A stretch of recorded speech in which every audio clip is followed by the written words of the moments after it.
Welcome, mate. Happens to be a Thursday afternoon, 5 p.m. Well, it looks like Biden in the end is going to have a very, very hard time in the Senate for the next 2 years. Good. But mind you, the whole goddamn political system in America is already compromised. And I know for sure they've been sending more money to Ukraine. Like St. Patrick's Well, the more you throw inside, it just disappears.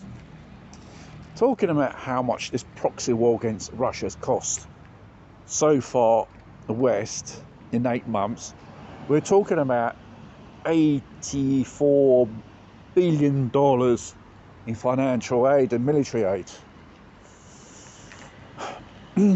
Even if they think they have gained Kherson,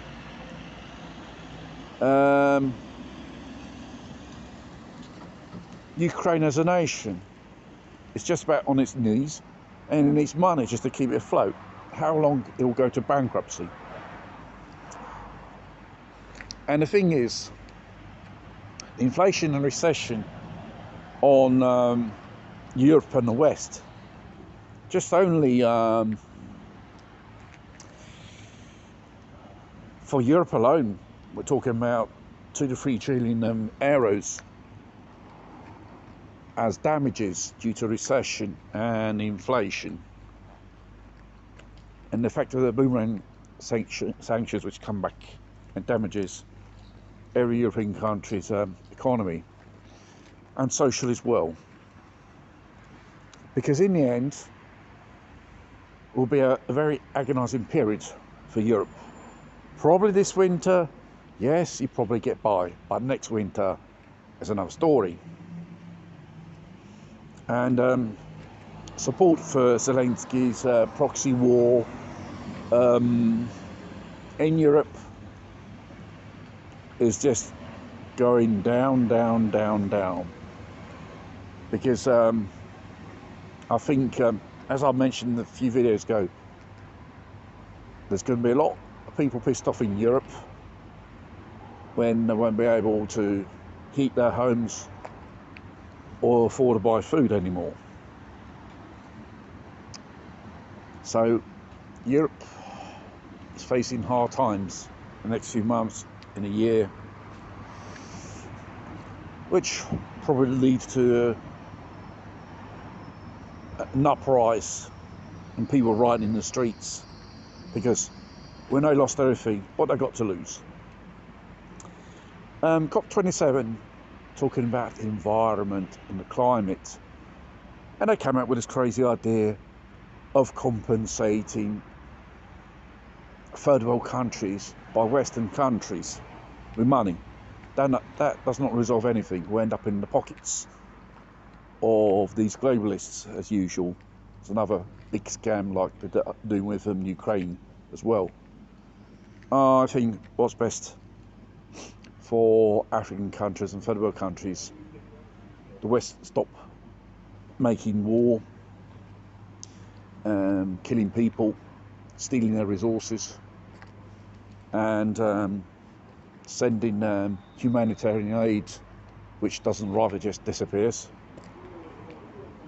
but really help these people, get back on their feet, to be, autonomous, which they don't have to rely on the West for aid or charity. And there are some African countries which are really closing the door on Europe and the Western collective, because they had enough of their lies, had enough of being exploited by these people.